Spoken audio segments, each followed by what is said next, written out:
Hi, I'm Chelo Itasovic. My career in the water sector began in 1980, and my initial focus was on technology applied to managing wastewater treatment plants or sewer systems. I was using models that described how these physical systems work under different conditions and simulations to design strategy to better operate these physical systems. In this video, you will be introduced to an approach that applies similar systems thinking to the management of public sector utilities and uses conceptual models to help us make improvements that are more successful and more sustainable. Utilities are managed to meet the organizational goals that have been defined by the leadership. Our approach is focused on the challenging task of achieving the results and meeting these goals. To meet the organization's goals, people interact within the organization to execute business processes that may be enabled by technology. Performance is monitored, and the measurements are used to identify and implement changes to people, process, or technology in a cycle of continuous improvement. The approach that we're introducing starts by identifying the business process that needs to be improved. In the vast majority of the cases, we will find that the proper business process documentation is lacking and that the knowledge about the process is in people's heads. This knowledge includes the context for the process, how this process interacts with other processes, activities that are performed, the relationships between the activities, the flow of the work that depends on the decisions that are made, who is involved in the process and their role, information needed to support the decision-making process, how technology is used, inputs and outputs to the process, and measures of success. Utilities participating in this initiative have been developing and sharing detailed business process models.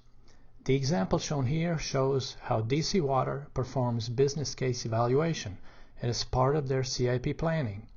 These models capture all the elements of the process knowledge, including technology, using an ISO standard notation.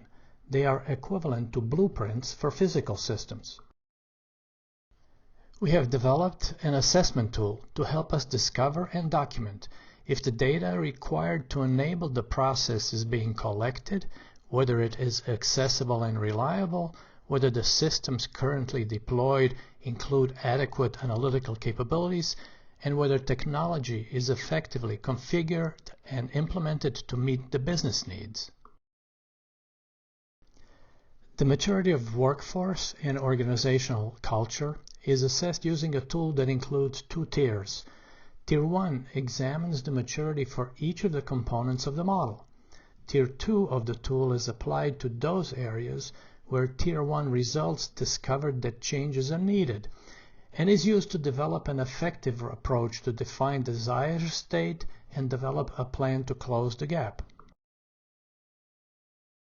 The models for people, process, and technology serve a similar purpose as the models for the physical systems did. They help us understand how goals are achieved by an organization. The tools for assessing the organization's capabilities for change management helps us identify factors that may hinder the success of improvement efforts. A tool for change management assessment is used to identify the elements of the maturity model where improvement is needed, for example, employee skills and capacity, and the results of the assessments are used to design and implement the improvements. Managing a utility is especially difficult because the system elements are interconnected. For example, changes in business processes will impact the workforce, and changes in the organization or governance may impact business processes, workforce, and the success of technology implementation. Changes in technology will impact the business processes and the workforce, and changes in the workforce may impact the organizational culture, the processes, and the use of technology. Having tools to assess each of these elements and combine them is a necessity. When dealing with complexity, it is often necessary to break it up into elements so that we can examine each element independently. However, we need to remember that each element is part of the whole. An example of a complex system is a human body, where we know that elements are interconnected and interact with each other in many ways. We need specialists, but a holistic understanding of the interconnections and interactions within the entire system can help us find better treatment for ailments and minimize unwanted side effects. Utility organizations include business units with different primary focus, different specialized skills, and maybe even different cultures. Many challenges can only be handled if the interconnections between people and business units are collaborative. Utilities execute many different processes that are also interconnected.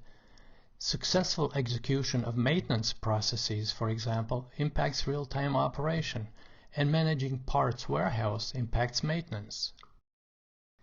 Utilities implement many technology systems that support different aspects of their work, but lack integration.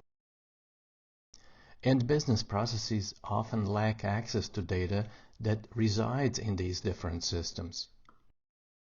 Some systems, for example, such as real-time control or automated meter reading, generate data that would be beneficial to many different business processes. Lack of easy access to this data has adverse impact on the processes and means that the investments in such systems are not providing full value. Our approach is holistic. It is based on systems thinking that recognizes the importance of interactions and interconnections and provides tools and methods for integration and improvement. This approach is designed to help a transition to a better, more integrated way of managing utilities and reducing the risks that are caused by the limitations in the methods, tools, and thinking that only consider the fragments without considering the interactions. Extensive and collaborative work has been ongoing to develop a system thinking approach for managing public sector utilities. A 2015 AWWA journal paper introduced the value framework. These ideas were further developed during a 4-year WRF 4806 project, which focused primarily on the processes and people elements. The subsequent WRF 5039 project addressed the technology element of the system.